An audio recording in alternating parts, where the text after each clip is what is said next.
পুরো মহাভারতের কুরুক্ষেত্রটা হচ্ছে দ্রৌপদীর জন্য, নারী যুদ্ধের As কারণ, if নারী যুদ্ধের কারণ মানে as if- মহাভারত কিন্তু হ্যাঁ মানে অ্যাজ ইফ যে দ্রৌপদীর জন্য, দ্রৌপদী হলো কালেশী অরাত, যেটাকে হ্যাঁ হিন্দিতে বলে, হ্যাঁ হ্যাঁ হ্যাঁ হ্যাঁ, যে ও কলেজটা লাগিয়েছে, ওই গন্ডগোলটা করেছে, কিন্তু অ্যাকচুয়ালি মানে সম্পূর্ণ ব্যাপারটা তো একেবারেই তা নয়।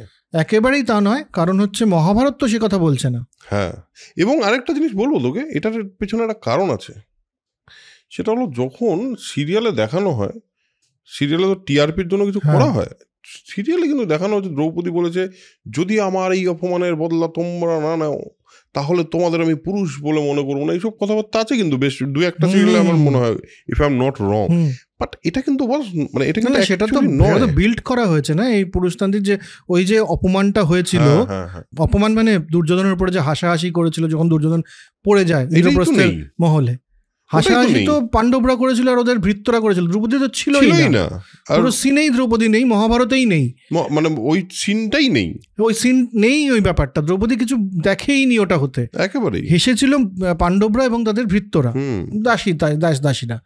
কিন্তু ওটাকে এটার সাথে জুড়ে একটা বাজে মানে ধর্মের ওপরে যদি মশলা লাগিয়ে সেটাকে নিজের পুরুষতান্ত্রিকতা প্রমাণ করার জন্য একটা অস্ত্র হিসেবে ব্যবহার করা, তাহলে পরে নিজেকে ধার্মিক না বলাই বোধহয় ভালো।